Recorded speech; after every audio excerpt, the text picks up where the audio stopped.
Assalamualaikum warahmatullahi wabarakatuh.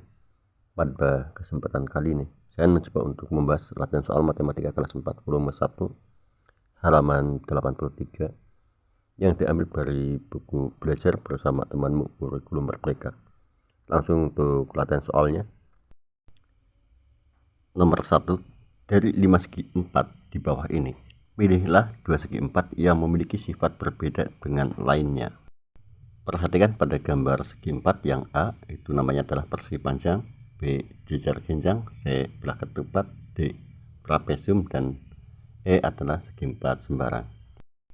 Menurut Yosef, untuk segi 4 D dan E yaitu trapesium dengan segi 4 sembarang tidak dalam satu grup.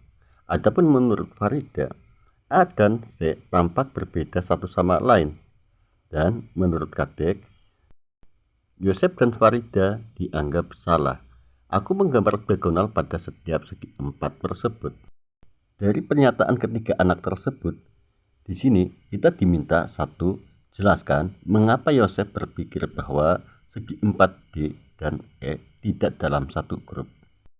Di sini, segi 4D dan E dinyatakan oleh Yosef tidak masuk dalam satu grup. Hal ini disebabkan karena Yosef melihat gambar segi 4 tersebut mengelompokkannya dari segi sisi yang sejajar, di mana segi 4A, B, dan C memiliki sisi yang sejajar sama panjang, sedangkan D dan E tidak memiliki sisi yang sejajar sama panjang.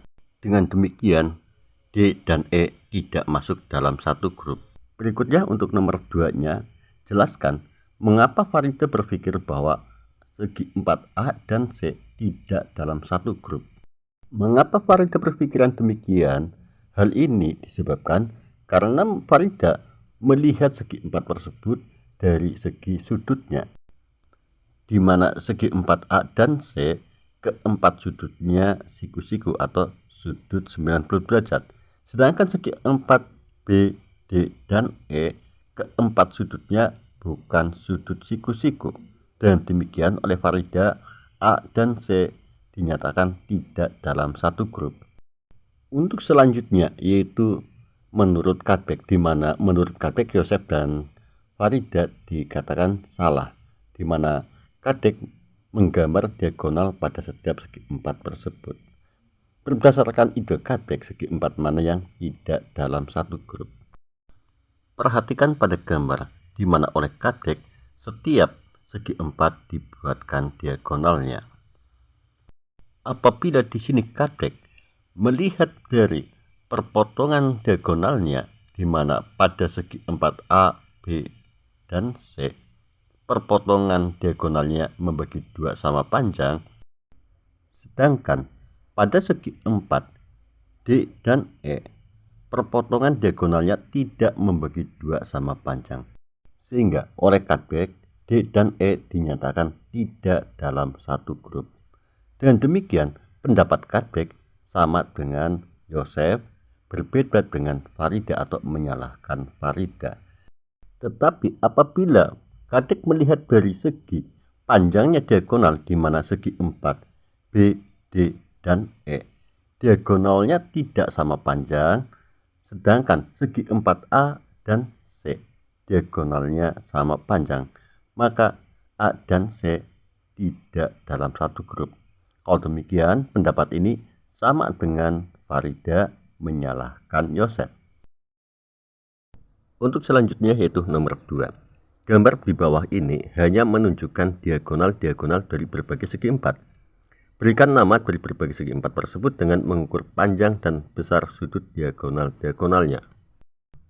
Untuk nomor 1, apabila panjang garis atau diagonal tersebut diukur, maka panjangnya tidak sama atau diagonalnya tidak sama panjang.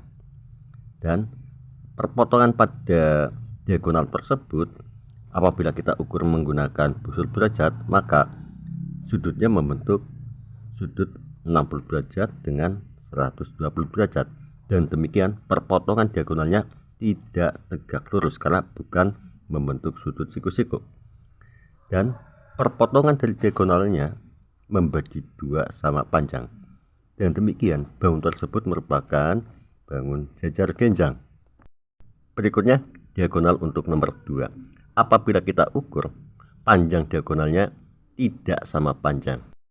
Berikutnya, kita gunakan busur derajat untuk menghitung berapa besar sudut perpotongannya. Dengan menggunakan busur derajat, di sini kita ketahui bahwa besar sudut perpotongannya adalah 90 derajat. Dengan demikian, perpotongan diagonal tersebut adalah tegak lurus. Kemudian, bila kita mengukurnya dengan menggunakan penggaris, perpotongan diagonalnya membagi 2 sama panjang. Dan demikian, ini merupakan segi 4 belah ketupat. Berikutnya untuk nomor 3, di mana apabila kita ukur, panjang diagonalnya sama panjang.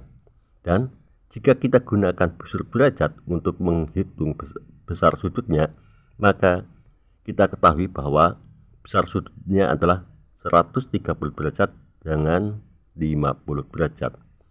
Dengan demikian, perpotongan diagonalnya tidak tegak lurus.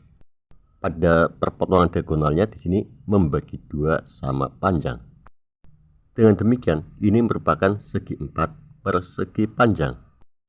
Sebelum saya akhiri, apakah ujung-ujung dari diagonalnya apabila kita saling hubungkan membentuk jajar genjang, belah ketupat, persegi panjang? Kita bisa melihatnya. Demikianlah apa yang bisa saya sampaikan. Cukup sekian. Assalamualaikum warahmatullahi wabarakatuh.